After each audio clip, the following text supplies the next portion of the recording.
What is going on, guys? Will Blending. I'm going to give the fans what they asked for.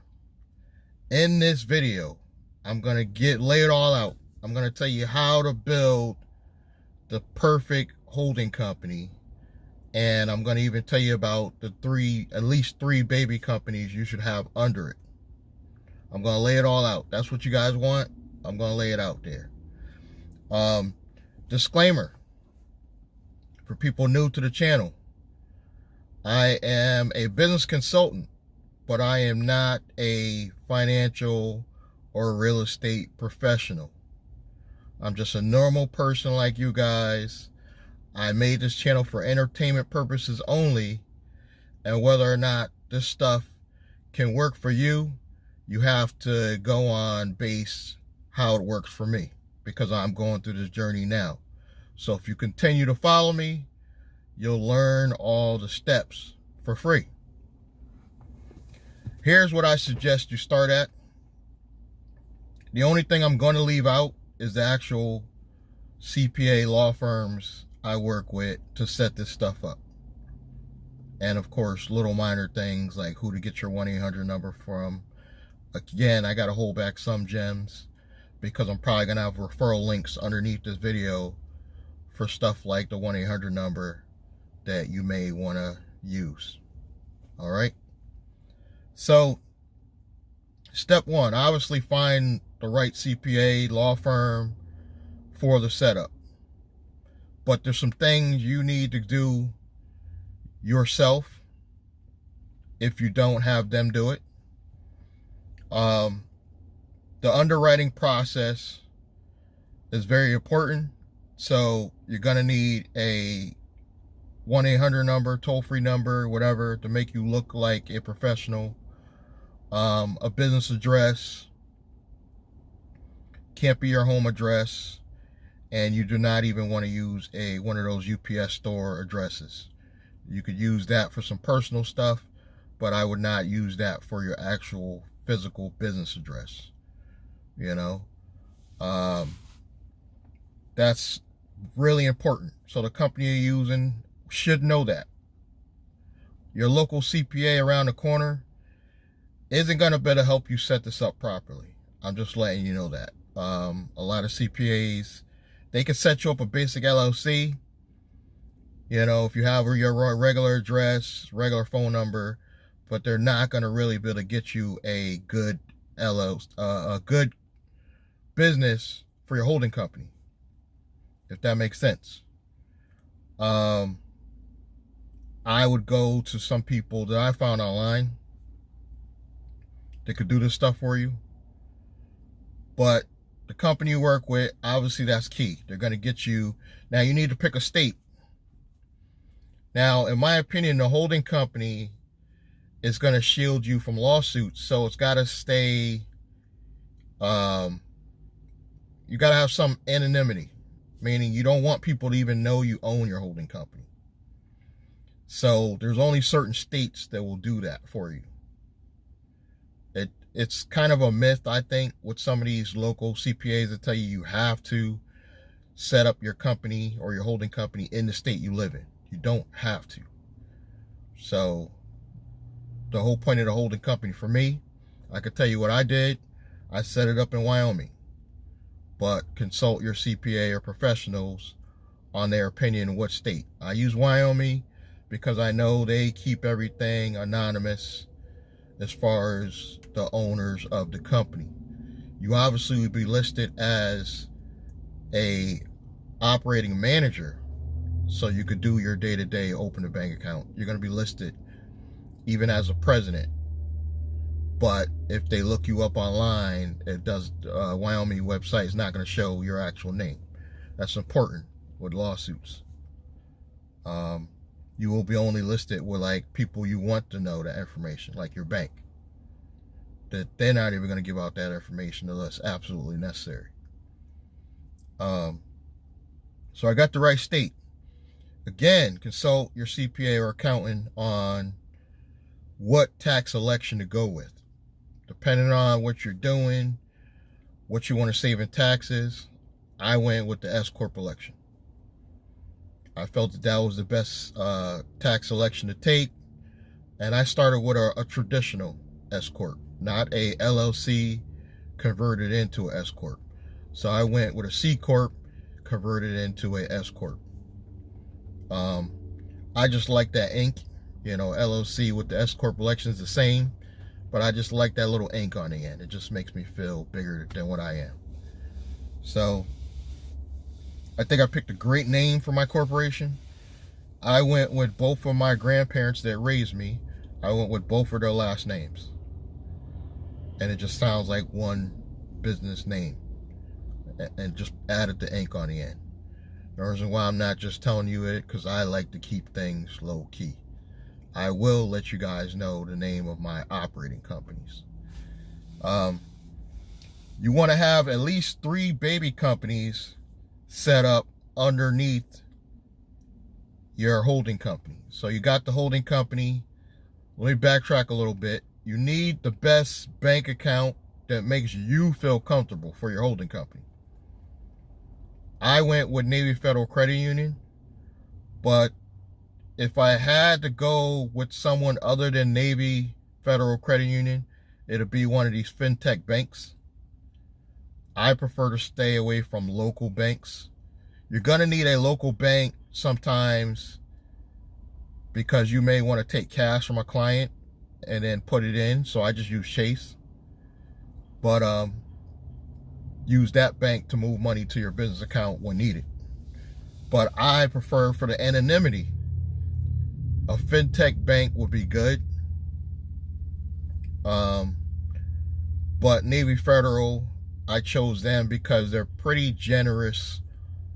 From what all my research, Navy Federal Credit Union has been very generous with personal and business loans. So what I did is use Navy Federal for my holding company account. I got a checking and savings. And then I also got a personal checking and savings. With Navy Federal, you got to open a personal account first. And they are a, armed forces type credit unions, but there's a lot of ways to get in. Watch my older videos on Navy Federal. I talk about how do you get in Navy Federal. But we're going to keep this video to just the main focus, building your perfect holding company. So now you pick the right bank. If you want to be low key, like I said, get a fintech bank. Put some money in. I take my Uber and Lyft money in. You want to funnel as much money as you can into that account. So if that means even money you're getting from your job and your side hustle, you need to come up with a side hustle to fund all this and to put money in your account on a consistent basis, because your job might not be enough. So now you finally got your holding company. You got the right bank you like. You got the 1-800 number for underwriting purposes. You got their real corporate address. Preferably a corporate address that sends stuff. When you get mailings, they send it directly to your home. That would be the best. Now you're ready to go under and start setting up some operating companies that are going to continue to fund your holding company. Go back to your side hustle. Whatever your side hustle is, make that one of your baby companies. Make your side hustle, turn that in, give it a name. That's another thing on your holding company. Keep the name really generic. You don't want anything specific. You want to keep it just a management company. You don't want to get complicated and make it an actual company, because it's going to help you on the credit building side. So keep it real generic. Back to your first baby company, operating company. That's your physical operating company. Pick something you're actually doing, your side hustle. It could be something simple as you cooking plates out of your house, and it's making you an extra $100, $200 a day. Put that money into that physical side hustle LLC that's going to eventually send money up to your holding company. You're not going to take that's another thing. These are going to be LLCs. LLCs are the best entities for flow-through tax purposes. You got to consult your CPA if you don't know what I mean. So these are all going to be LLCs. I have an S Corp holding company. All the baby companies are going to be LLCs. And it's great for partnerships as well, the LLCs. So you got your first side hustle, you turn into an LLC. Mine is transportation. I do Uber and Lyft. So that's going to be the first baby LLC. Another one. You got to have a separate LLC for an online presence. You got to set up some type of online business. I don't care what it is. It could just be your Instagram. If you got an LLC controlling your Instagram because you want to get a lot of followers and then hit them with whatever you're marketing or selling, that's what you're going to do. Brand it, put it under a name. It could, like I said, it could just be an Instagram account. You know, I chose my media company, Chania Business. I chose YouTube because I know eventually one day soon, hopefully, I'll make AdSense money. So that's going to be another LLC. That's my online presence. You got to have one business, I would say. Have it an online business, you know, because out here with this COVID, you don't know how things are going to go.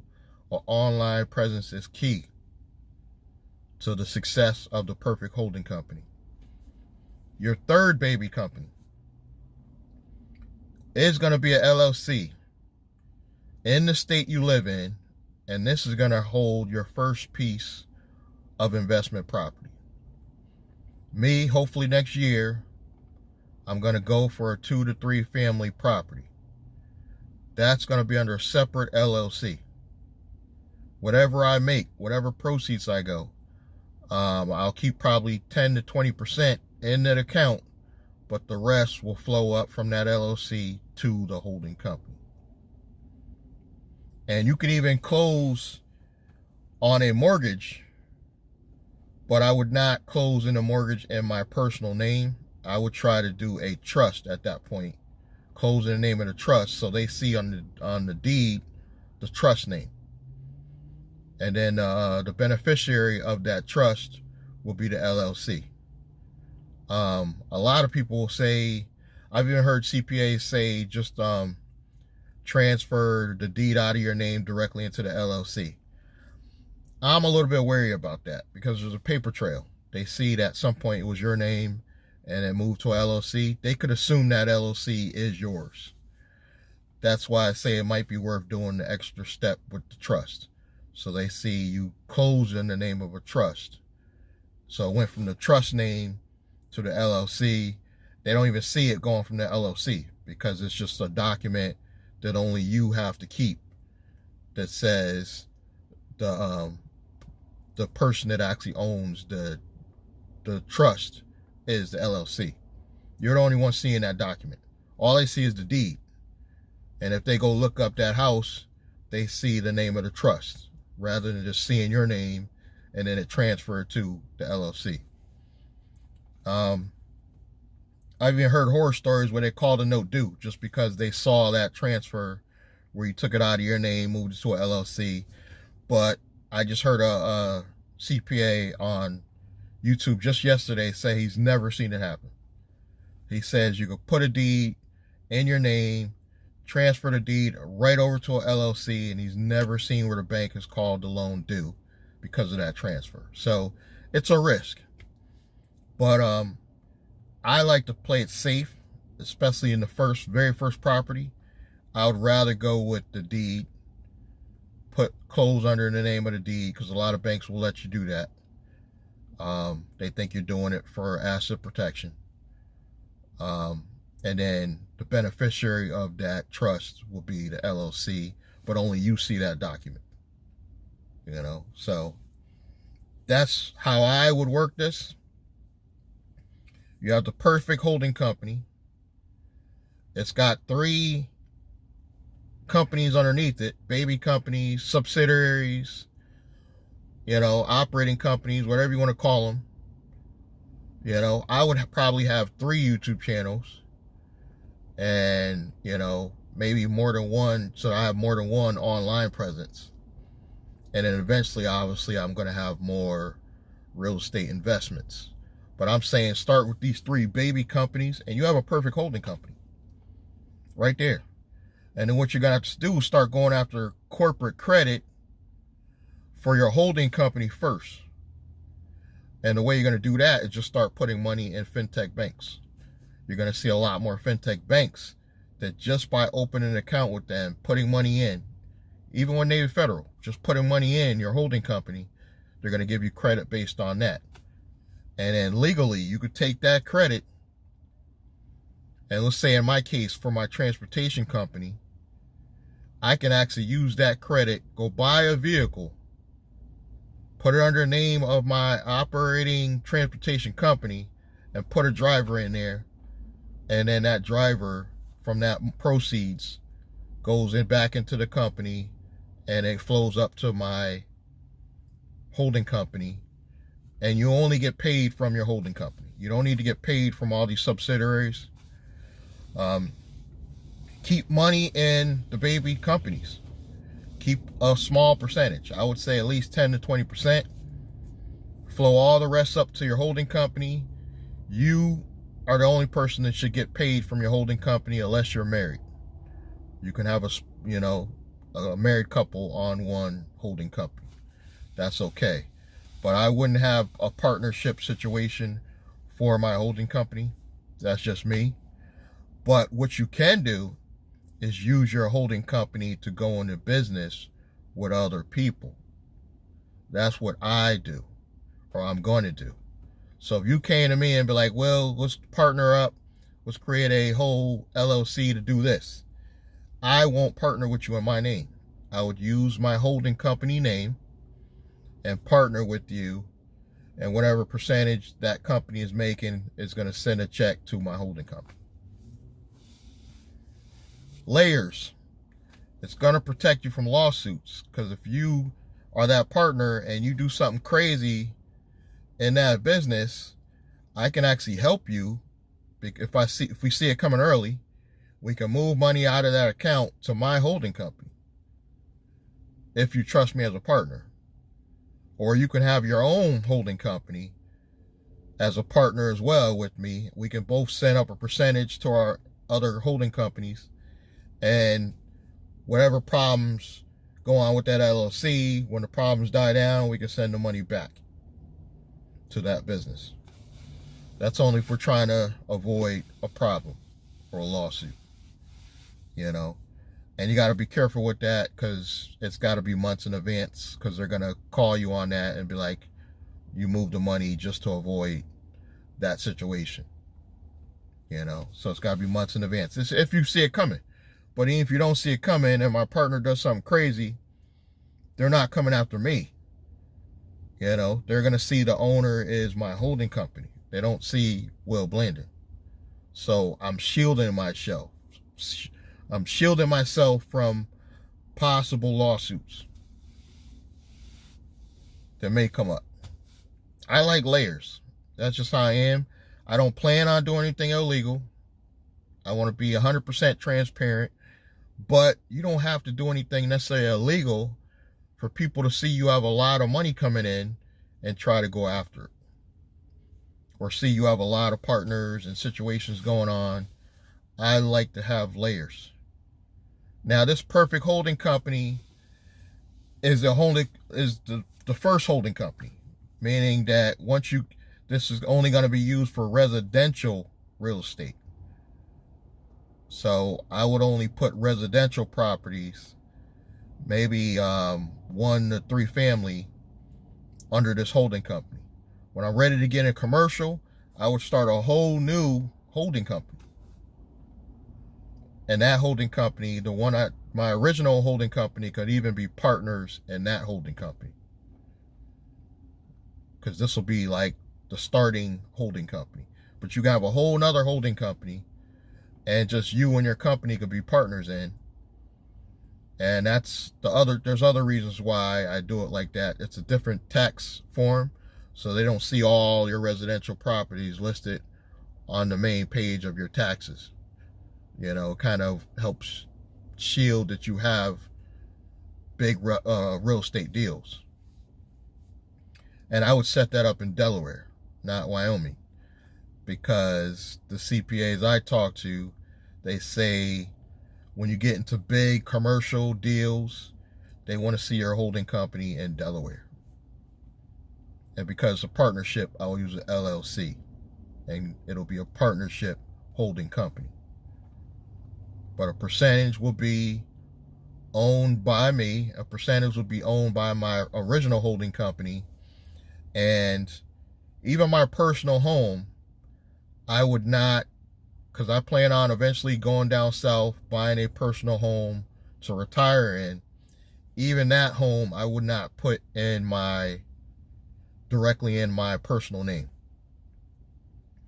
I probably would have that under my living will, and my living will actually own my S Corp holding company. And this is going to make it easy to transfer power of ownership to my one child that's very responsible. So this is going to make it easy for the transition. She don't have to go through probate.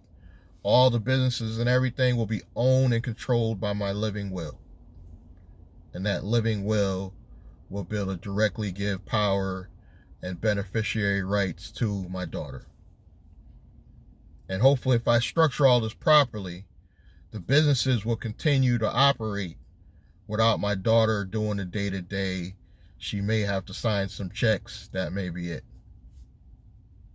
And she'll have all the documents for the living will controlling all of this. So it makes it an easy transfer for you to build an empire, a dynasty for your children, and pass it all over. So ultimately, your living trust is going to have complete power over even your holding company. Just for the easy transition to give to your child. And that living trust will have its own bank account that you want to put away your real retirement money. You're going to get a check from your holding company. That check from your holding company can go right into your living trust. If you wanted to do it that way. Or have a percentage go right into your living trust account. Perfect. There you go. Perfect holding company. I'm spelling it all out. The only thing I'm not giving to you is the details of the companies I'm working with. Again, I said in the previous videos, I got to hold back some nuggets. But I'm laying it all on the line. This is how you build the perfect holding company. You want to have at least 3 subsidiaries under it. You want to pick the right low-key banks. And build a destiny, a dynasty for your family. Some of you guys, you're younger than me, but you got a gazillion kids, So the living trust is going to break down who gets percentage of what. Makes it really easy. Do all this before you get married, because you don't want that to come into play. Definitely if you get married, I'm going to have it where in my documents, every male employee has to have a prenuptial agreement. And that's not to screw the woman. I mean, you guys could decide in that prenup, this house goes to her, but you really want to have this because you don't want some young wife coming along that you met 5 years after you already built your holding company to come along and get half. You want to designate, okay, she can have this house and this percentage of money, but nothing from this business could be paid out for marital disputes. You can have that, and that trumps the marital law stuff. Again, check with your CPA if you got a crafty one. He will tell you, as long as you set this stuff up before marriage, even on you women, it's going to save you a lot of headaches in the event you get a divorce. You don't want to ever believe you're going to get a divorce, but let's be honest, there's a 50-50 chance it will happen. Especially you older guys, my age, messing with these sugar babies. Get this stuff in place before you start going to mess with sugar babies. That's my best advice to you. And don't let her know you own the company. If she has to know where your money's coming from, you tell her you're a president of a company, because you are. President of the company doesn't necessarily mean you're the owner. You're just a manager, a president. And the same thing with your investment properties. Don't tell these people you own the property. You're a project manager, whatever, property manager, whatever you want to call it. And then you just hire a handyman for the real physical stuff. This way they don't come to knocking on your door trying to ask for free rent. That was it. The perfect holding company. I know it seems simple, but it is not simple. It's not a basic LLC. You need the right company to set it up legit. And I'm going to tell you also the reason why I would never backtrack and try to change my original LLC into the holding company is because your name's already all over it. Like Shania Business. When I originally set up Shania Business, I did a basic LLC. It was mine and my daughter's name on it. But I defaulted on some lines of credit. I'm going to be transparent with you guys. So my name's all over that too. So if somebody tried to sue me, nobody's coming after to sue me, but if somebody did, they would know directly who the owners are. So why would I try to make that my holding company when my name's all over it? It's in the state I live in.